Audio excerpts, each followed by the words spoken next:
Hi ಪ್ರಿಯ ಸ್ನೇಹಿತರೆ, welcome back to my channel. ಹೊಸ ಕತೆಗೆ ನಿಮಗೆಲ್ಲರಿಗೂ ಸ್ವಾಗತ. ನನ್ನ ಹೆಸರು ಪ್ರಿಯಾ. ನನಗೆ 28 ವರ್ಷ. ನಾನು ವಿವಾಹಿತ. ನನ್ನ ಗಂಡನ ಹೆಸರು ಅರ್ಜುನ್. ಅವರು ಮೈಸೂರಿನಲ್ಲಿ ಒಂದು ಖಾಸಗಿ ಕಂಪನಿಯಲ್ಲಿ ಕೆಲಸ ಮಾಡುತ್ತಾರೆ. ನಮ್ಮ ಮದುವೆಯಾಗಿ 6 ವರ್ಷಗಳಾಗುತ್ತಿದೆ. ಇನ್ನೂ ಮಕ್ಕಳಿಲ್ಲ. ಆದರೂ ನಮ್ಮ ಜೀವನ ಸಾಕಷ್ಟು ಸಂತೋಷದಿಂದ ಸಾಗುತ್ತಿತ್ತು. ನಾವು, ನನ್ನ ಗಂಡ, ನನ್ನ ಅತ್ತೆ ಮಾವ ಮತ್ತು ನಾನು ಒಟ್ಟಿಗೆ ಒಂದೇ ಮನೆಯಲ್ಲಿ ಸುಖವಾಗಿ ವಾಸಿಸುತ್ತಿದ್ದೆವು. ಆದರೆ ಒಂದು ದಿನ ಆಕಸ್ಮಿಕವಾಗಿ ನನ್ನ ಅತ್ತೆಯವರ ಆರೋಗ್ಯ ಹದಗೆಟ್ಟು ಕೇವಲ 7 ದಿನಗಳಲ್ಲಿ ಅವರು ನಮ್ಮನ್ನಗಲಿದರು. ಅತ್ತೆಯವರು ತುಂಬಾ ಒಳ್ಳೆಯವರು. ಮನೆಯ ಎಲ್ಲಾ ಕೆಲಸವನ್ನು ಚೆನ್ನಾಗಿ ನಿರ್ವಹಿಸುತ್ತಿದ್ದರು. ಮಾವಂದಿರಿಗೆ ಎಲ್ಲಾ ರೀತಿಯಿಂದ ಸಹಾಯ ಮಾಡುತ್ತಿದ್ದರು. ಅವರ ನಿಧನದಿಂದ ಮನೆಯಲ್ಲಿ ದೊಡ್ಡ ಶೂನ್ಯತೆ ಉಂಟಾಯಿತು. ನಾವೆಲ್ಲ ದುಃಖದ ಸಾಗರದಲ್ಲಿ ಮುಳುಗಿದೆವು. ಆದರೆ ನನ್ನ ಮಾವಂದಿರಿಗೆ ಅದು ತಾಳಲಾಗದ ಆಘಾತವಾಯಿತು.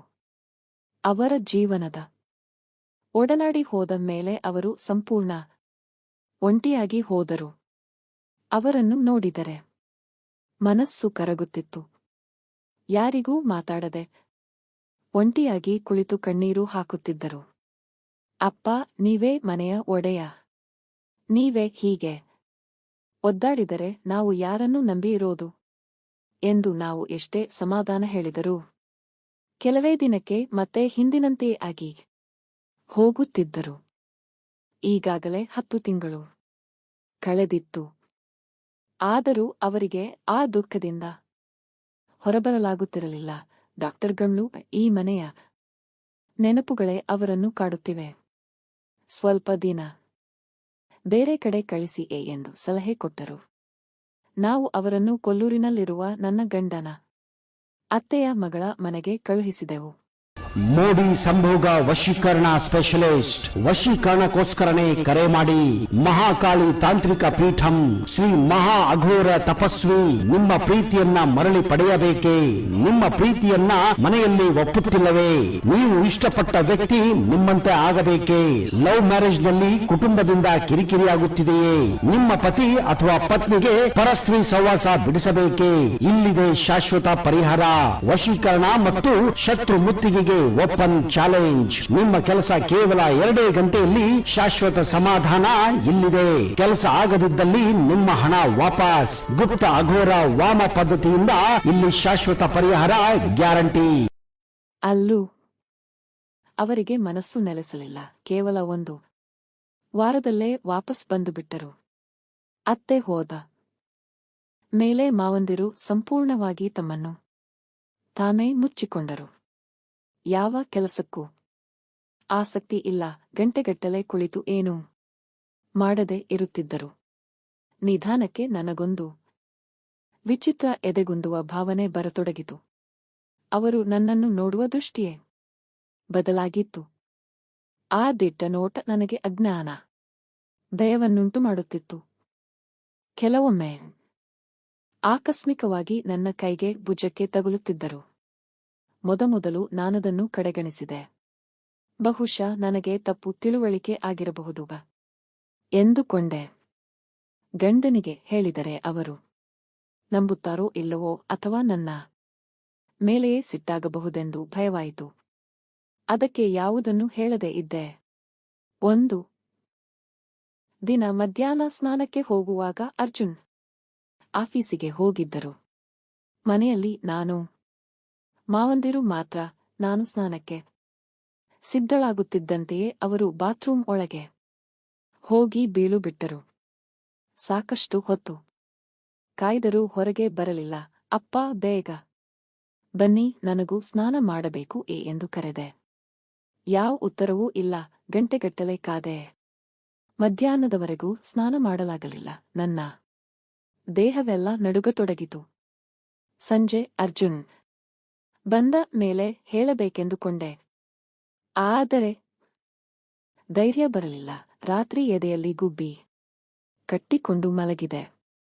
2 ದಿನಗಳ ನಂತರ ಅರ್ಜುನ್ ತನ್ನ ಸ್ನೇಹಿತನ ಮದುವೆಗೆ ಏಕಾಏಕಿ ಹೋಗಬೇಕಾಯಿತು. ಮೊದಲು ನಾವಿಬ್ಬರೂ ಹೋಗಬೇಕಿತ್ತು. ಆದರೆ ಮಾವಂದಿರನ್ನು ಒಬ್ಬರನ್ನೇ ಬಿಡಲಾಗದೆ ನಾನು ಮನೆಯಲ್ಲೇ ಉಳಿದೆ. ಈಗ ಮನೆಯಲ್ಲಿ ನಾನು ಮಾವಂದಿರು ಮಾತ್ರ. 2 ದಿನ ನನ್ನ ಎದೆಯಲ್ಲೊಂದು ಭಯದ ಗುಂಡಿ. ಊಟ ಮಾಡಿಸಿ, ಮನೆ ಸ್ವಚ್ಛಗೊಳಿಸಿ, ಆಯಾಸದಿಂದ ಕೋಣೆಯಲ್ಲಿ ಮಲಗಿದೆ. ನಿದ್ರೆಯಲ್ಲಿ ಇದ್ದಾಗ ಯಾರೋ ತುಂಬಾ ಮೆಲ್ಲನೆ ನನ್ನ ಭುಜಕ್ಕೆ ಮುಟ್ಟಿದಂತೆ ಭಾಸವಾಯಿತು. ಕಣ್ಣು ತೆರೆದು ನೋಡಿದೆ. ನನ್ನ ಪಕ್ಕದಲ್ಲಿ ಮಾವಂದಿರು ಕುಳಿತಿದ್ದರು. ದಿಗಿಲಾಗಿ ದೂರ ಸರಿದೆ. ಅಪ್ಪ, ಏನಾಯ್ತು? ಏನಾದರೂ ಬೇಕಿತ್ತಾ ಎಂದು ನಡುಗುತ್ತಾ ಕೇಳಿದೆ. ಅವರು ನಗುತ್ತಾ, ಏನಿಲ್ಲ ಪ್ರಿಯಾ, ನಿನಗೂ ನನಗೂ ಚಹಾ ಮಾಡಿದ್ದೇನೆ. ನಿನ್ನನ್ನು ಕರೆದೆ, ಎಚ್ಚರವಾಗಲಿಲ್ಲ, ಅದಕ್ಕೆ ಇಲ್ಲಿಗೆ ತಂದೆ ಎಂದು 2 ಕಪ್ ಚಹಾ ಇಟ್ಟರು. ನಾನು ಆ ಮಾತನ್ನು ನಂಬಲಿಲ್ಲ. ಚಹಾ ತಂದಿದ್ದು ನಿಜ, ಆದರೆ ಆ ಸ್ಪರ್ಶ ಉದ್ದೇಶಪೂರ್ವಕವೋ ಅಲ್ಲವೋ ಗೊತ್ತಾಗದೆ ಭಯವಾಯಿತು. ನೀವು ಹೋಗಿ ಮಲಗಿ ಅಪ್ಪಾಯೇ ಎಂದು ಕಳುಹಿಸಿದೆ. ಚಹಾ ಕುಡಿದು ಕುಳಿತಿದ್ದಾಗ ಅವರ ಕೋಣೆಯಿಂದ ಅಳುವ ಸದ್ದು ಕೇಳಿತು. ಹೋಗಿ ನೋಡಿದರೆ ಅವರೇ ಅತ್ತೆಯವರ ಫೋಟೋ ಎದುರು ಕುಳಿತು ಅಳುತ್ತಿದ್ದರು. ಏನಾಯ್ತು ಅಪ್ಪ? ಡಾಕ್ಟರ್ಗೆ ಕರೆಯಲೇ ಎಂದು ಕೇಳಿದೆ. ಅವರು ಕಣ್ಣೀರು ಒರೆಸಿಕೊಂಡು, ಇಲ್ಲ ಪ್ರಿಯಾ, ನಿನ್ನ ಅತ್ತೆಯ ನೆನಪು ಬಂದಿತು. ಅವಳು ಹೋದಾಗಿನಿಂದ ನನ್ನ ಮನಸ್ಸು ತುಂಬಾ ಭಾರವಾಗಿದೆ. ನನಗೂ ಒಬ್ಬ ಸಂಗಾತಿ ಬೇಕು. ಒಬ್ಬ ಮನುಷ್ಯನಿಗೆ ಭಾವನೆಗಳಿರುತ್ತವಲ್ಲ ಎಂದರು. ಆ ಮಾತಿನಲ್ಲಿ ಏನೋ ಇನ್ನೊಂದು ಅರ್ಥ ಇದೆಯೆಂಬಂತೆ ಭಾಸವಾಯಿತು. ನನಗವರ ಮೇಲೆ ಕರುಣೆ ಬಂತು. ಚಿಂತೆ ಬೇಡ ಅಪ್ಪ, ಎಲ್ಲ ಒಳ್ಳೆಯದಾಗುತ್ತದೆ. ನಿಮಗೆ ಏನಾದರೂ ಹೇಳಬೇಕೆನಿಸಿದರೆ ನನ್ನಲ್ಲಿ ಮುಕ್ತವಾಗಿ ಹೇಳಿ ಎಂದು ಸಮಾಧಾನ ಹೇಳಿದೆ. ಮಾರನೆಯ ದಿನ ಬೆಳಿಗ್ಗೆ ಚಹಾ ತೆಗೆದುಕೊಂಡು ಅವರ ಕೋಣೆಗೆ ಹೋದೆ. ಅವರು ಚಹಾ ತಂದಿದ್ದಕ್ಕೆ ಒಳ್ಳೆಯದಾಯ್ತು. ನಿನ್ನೆ ರಾತ್ರಿ ಮಂಚದಿಂದ ಜಾರಿ ಬಿದ್ದೆ. ಸೊಂಟಕ್ಕೆ ಬಹಳ ನೋವು. ಸ್ವಲ್ಪ ಎಣ್ಣೆ ತಂದು ಮಸಾಜ್ ಮಾಡು ಪ್ರಿಯಾ ಎಂದರು. ನನ್ನ ಮನಸ್ಸು ಕೋಪದಿಂದ ಕುದಿಯಿತು. ಆದರೂ ಮೌನವಾಗಿ ಎಣ್ಣೆ ತಂದೆ. ಅವರು ಮಂಚದ ಮೇಲೆ ಮಲಗಿ ನನ್ನ ಕೈ ಸರಿಯಾಗಿ ತಲುಪುತ್ತಿಲ್ಲ ಎಂದರು. ನಾನು ಬೆನ್ನಿಗೆ ಎಣ್ಣೆ ಹಚ್ಚಿ ಮೆಲ್ಲನೆ ಒತ್ತಲು ಶುರು ಮಾಡಿದೆ. ಅವರು ಆಹಾ, ನಿನ್ನ ಕೈ ತುಂಬಾ ಮೃದುವಾಗಿದೆ, ಇಲ್ಲಿ ಒತ್ತು, ಅಲ್ಲಿಯೂ ಎಂದು ನನ್ನ ಕೈಗೆ ಕೈ ಚಾಚುತ್ತಿದ್ದರು. ನನಗೆ ಎಲ್ಲವೂ ಅರ್ಥವಾಗುತ್ತಿತ್ತು. ತಡೆಯಲಾಗದೆ ಕಣ್ಣೀರು ಹಾಕುತ್ತಾ ಕೋಣೆಗೆ ಓಡಿ ಬಂದೆ. ಸ್ವಲ್ಪ ಹೊತ್ತಿನಲ್ಲೇ ಅವರೇ ಬಂದರು. ಪ್ರಿಯಾ, ಏನಾಯ್ತು ಮಗಳೇ? ನೀನು ಏಕೆ ಅಳುತ್ತಿದ್ದೀಯಾ? ನಿನಗೆ ನನ್ನ ಮಾತು ಕೆಟ್ಟದಾಗಿ ಅನಿಸಿತೆ? ನಾನು ನಿನ್ನನ್ನು ನನ್ನ ಮಗಳಂತೆ ನೋಡಿಕೊಳ್ಳುತ್ತೇನೆ. ನನ್ನ ಹೆಂಡತಿ ಹೋದ ಮೇಲೆ ನನ್ನ ಮನಸ್ಸು ಸ್ವಲ್ಪ ತತ್ತರಿಸಿದೆ ಅಷ್ಟೇ. ಆದರೆ ನಿನ್ನ ಮೇಲೆ ಎಂದೂ ತಪ್ಪು ಉದ್ದೇಶ ಬಂದಿಲ್ಲ. ನಿಜವಾಗಲೂ ಸೊಂಟಕ್ಕೆ ನೋವು. ನೀನು ತಪ್ಪಾಗಿ ತಿಳಿದುಕೊಂಡಿದ್ದೀಯಾ ಎಂದು ನನಗೂ ಅನಿಸುತ್ತಿದೆ.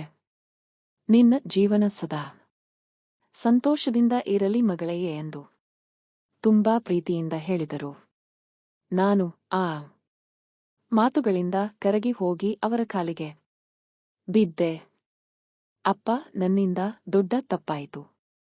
ನಾನು ನಿಮ್ಮನ್ನು ತಪ್ಪು ದೃಷ್ಟಿಯಿಂದ ನೋಡಿದೆ ಎಂದು ಭಾವಿಸಿದ್ದೆ. ದಯಮಾಡಿ ಕ್ಷಮಿಸಿ. ನನ್ನ ಗಂಡ ಕೇವಲ 2 ದಿನ ದೂರ ಇದ್ದರೆ ನನಗೆ ಎಷ್ಟು ಭಯ, ಆತಂಕ. ಆದರೆ ನಿಮ್ಮ ಜೀವನ ಸಂಗಾತಿ ಶಾಶ್ವತವಾಗಿ ದೂರಾಗಿದ್ದಾರೆ. ನಿಮ್ಮ ದುಃಖ ನನಗೆ ಇದುವರೆಗೆ ಸರಿಯಾಗಿ ಅರ್ಥವಾಗಿರಲಿಲ್ಲ. ಇನ್ನು ಮುಂದೆ ನಾನು ನಿಮ್ಮನ್ನು ಎಲ್ಲ ರೀತಿಯಲ್ಲಿ ನೋಡಿಕೊಳ್ಳುತ್ತೇನೆ, ನಿಮ್ಮ ಮಗಳಂತೆಯೇ ಇರುತ್ತೇನೆ ಎಂದು ಕಣ್ಣೀರು ಹಾಕುತ್ತಾ ಕ್ಷಮೆ ಕೇಳಿದೆ. ಇದು ಇವತ್ತಿನ ಕತೆ. ಇಲ್ಲಿಗೆ ಮುಗಿಯಿತು. ಇದೊಂದು ಕತೆಯಷ್ಟೇ. ಕತೆ ಹೇಗಿತ್ತು ಅಂತ ಕಮೆಂಟ್ ಸೆಕ್ಷನ್ನಲ್ಲಿ ಹೇಳಿ. ನನ್ನ ಚಾನೆಲ್ಗೆ ಹೊಸಬ್ಬರು ಆಗಿದ್ರೆ ಸಬ್ಸ್ಕ್ರೈಬ್ ಮಾಡಿಕೊಂಡು ಪಕ್ಕದಲ್ಲಿರುವಂತಹ ಬೆಲ್ ಐಕಾನ್ನ ಕ್ಲಿಕ್ ಮಾಡಿಕೊಂಡು ಆಲ್ ಆಪ್ಷನ್ ಸೆಲೆಕ್ಟ್ ಮಾಡಿಕೊಳ್ಳಿ. ಓಕೆನಾ? ಮತ್ತೊಮ್ಮೆ ಮೀಟ್ ಮಾಡೋಣ ಮತ್ತೊಂದು ರೋಚಕವಾಗಿರುವಂತಹ ಕತೆ ಜೊತೆಗೆ. ಅಲ್ಲಿವರೆಗೂ ಬೈ ಬೈ. ಮೋಡಿ ಸಂಭೋಗ ವಶೀಕರಣ ಸ್ಪೆಷಲಿಸ್ಟ್. ವಶೀಕರಣಕ್ಕೋಸ್ಕರನೇ ಕರೆ ಮಾಡಿ.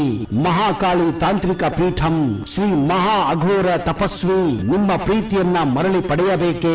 ನಿಮ್ಮ ಪ್ರೀತಿಯನ್ನ ಮನೆಯಲ್ಲಿ ಒಪ್ಪುತ್ತಿಲ್ಲವೇ? ನೀವು ಇಷ್ಟಪಟ್ಟ ವ್ಯಕ್ತಿ ನಿಮ್ಮಂತೆ ಆಗಬೇಕೇ? ಲವ್ ಮ್ಯಾರೇಜ್ ನಲ್ಲಿ ಕುಟುಂಬದಿಂದ ಕಿರಿಕಿರಿಯಾಗುತ್ತಿದೆಯೇ? ನಿಮ್ಮ ಪತಿ ಅಥವಾ ಪತ್ನಿಗೆ ಪರಸ್ತ್ರೀ ಸಹವಾಸ ಬಿಡಿಸಬೇಕೇ? ಇಲ್ಲಿದೆ ಶಾಶ್ವತ ಪರಿಹಾರ.